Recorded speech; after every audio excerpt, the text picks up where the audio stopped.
you're all doing really well.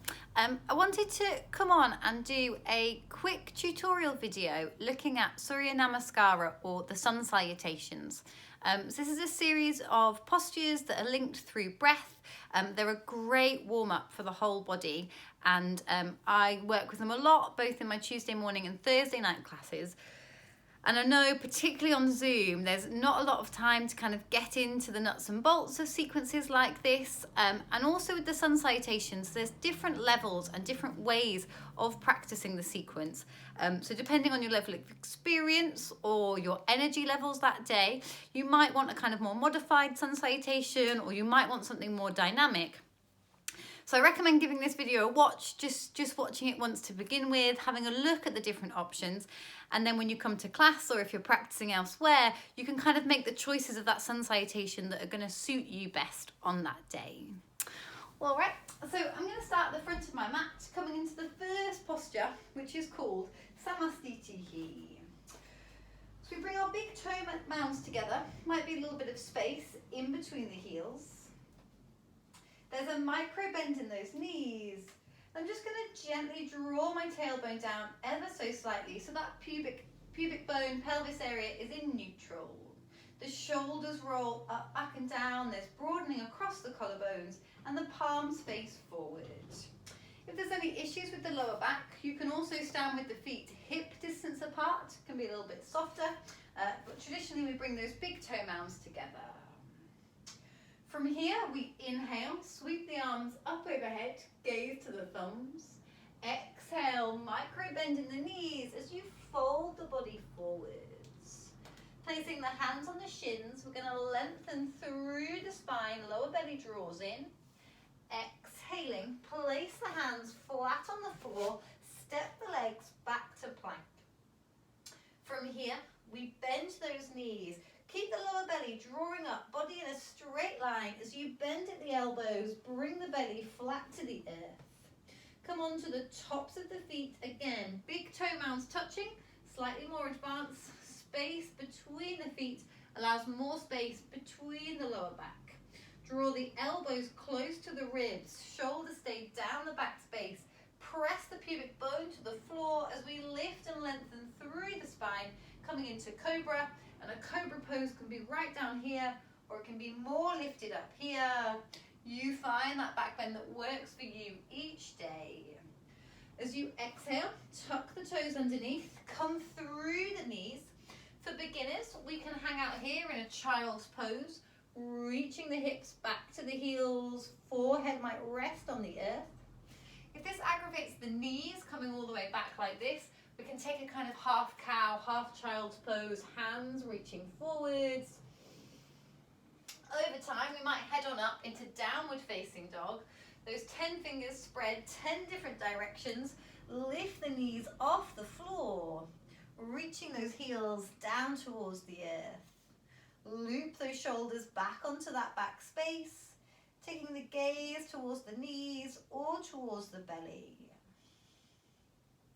When we arrive here in downward facing dog, Ardha Mukha Savasana, I sometimes give the cue to reach those heels down towards the earth, and we want to apply equal energy between the balls and the heels of the feet. Sometimes, however, people's feet don't reach the floor, and you might be tempted to bring those feet close to the hands so that you can achieve heels down to the earth. I'm going to encourage you not to do that, because we don't allow that spine to have that full lengthening. We then end up here in this kind of weird half forward fold position. So keep those feet where they were in plank and just reach the heels to the earth. Don't let that ego get in the way. Over time, with breath, the legs might lengthen, the muscles of the legs might lengthen, and it might allow you to reach the heels to the floor, or maybe they won't, and that's okay. So just working with that energy there. Don't be tempted to cheat that process and bring the feet in. After you've completed 5 breaths here in down dog or child's pose, we're going to bend the knees, look to the thumbs, and walk the feet forward back to the front of the mat. When we arrive again, we find that lovely lengthening through the spine. Exhale, find your forward bend. Inhale, rise the arms up. Exhale, back to Samasthiti. Lovely, so there's a nice modified variation with a few different options, that child's pose modification or that down dog. Once you feel comfortable practicing the sun salutation at that level, we can step it up a notch to a slightly more intermediate level. So again, we start in Samastiti. Inhale, we sweep the arms up overhead. Exhale, forward fold. Inhale, lift and lengthen. You might be able to keep the fingertips or even the palms of the hands flat on the floor. And then we step the legs back to plank. This time, we're going to keep our knees lifted and transition from high plank to chaturanga. Draw that lower belly in, press away through the heels, look just forwards at the fingertips, and then we bend at the elbows, so we're hovering, just my hands and toes on the floor here now. Here we rest in chaturanga, and then we can roll over the tops of the feet, hands flat on the floor. For this pose, upward facing dog.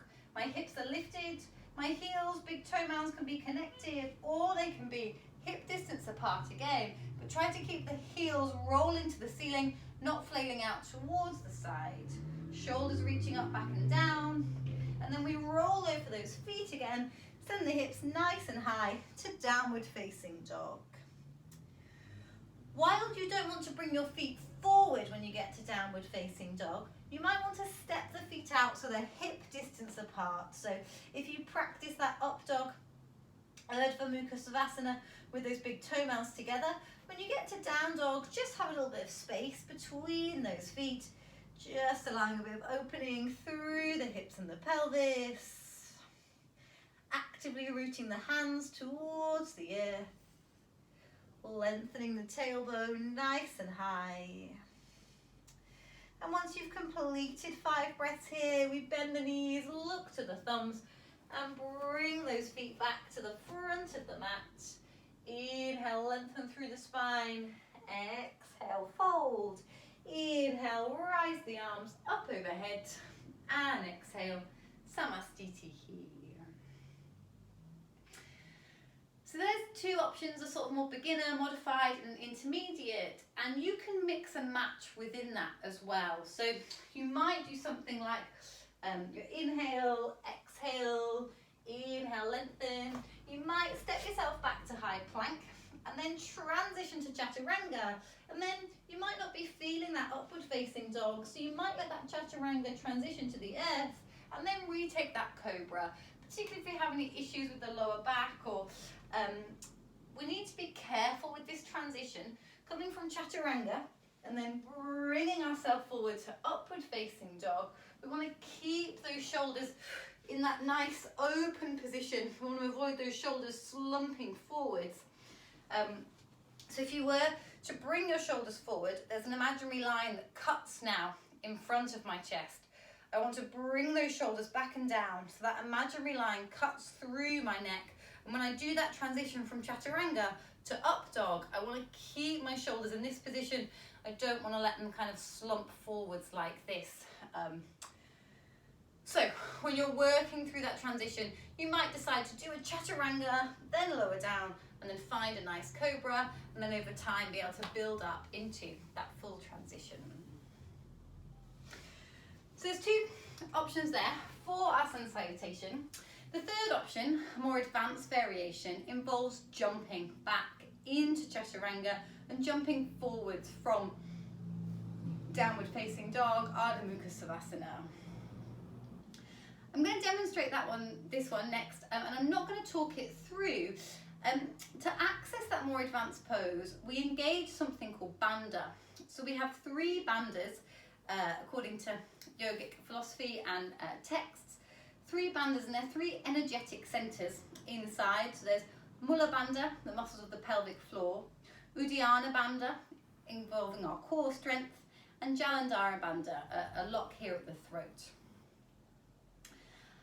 I'll talk more about bandhas over my next 6-week course, and I'll go into more depth about how we work with bandhas and engage with bandhas. So I won't go into that here now, but I'll just demonstrate what that looks like in practice when you engage those bandhas and you go through those sun salutations at that more advanced level.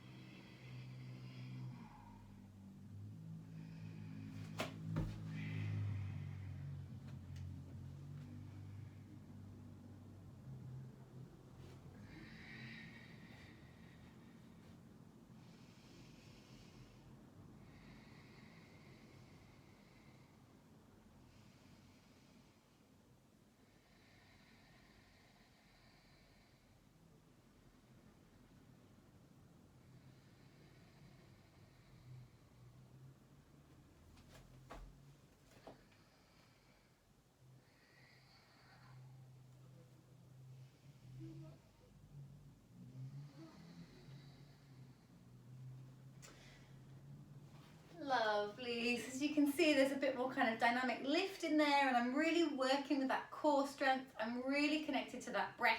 So it's not really possible for me to demonstrate that and talk at the same time, because I really want to connect that breath and that bandha to ensure that it's a safe transition and a safe jump forward and back. So I hope that helps a little bit just to unpack those sun salutations and take a look at where we can progress to. Whether you're coming to my classes or you're practicing online elsewhere or you're practicing in your own time, I think it's always really good to just check in with where your body's at today. Maybe start with a couple of those more modified variations, and then we can step it up and look more into kind of that activation and developing a bit more strength through the sun salutations. Always take care of yourself when practicing. Make sure it feels good in your body and nourishes and honours exactly where you are at each day that you come to your practice. And yeah, really hope to see you soon. Maybe in the online world, maybe in the physical world. Let's wait and see. All right, lots of love. Bye.